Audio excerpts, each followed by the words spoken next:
मैं तो अभी पढ़ाई कर रहा था। आ गया मैं खेलने। हाँ, क्या बोलते हैं यार और फैज?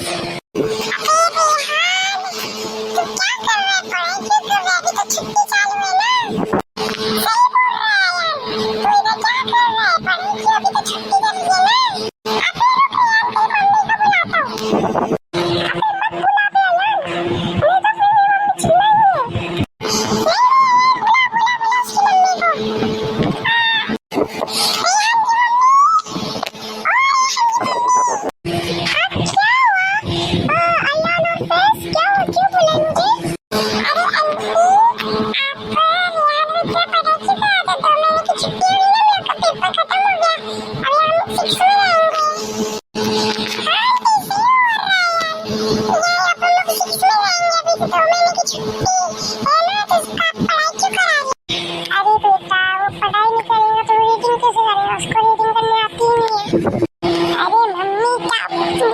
बेइज्जती करा रहे हो। नहीं रुक जा, और तेरा सब पता था। पता है यार ये ना चक्कर में मुझे पेन पर पेन चाहिए।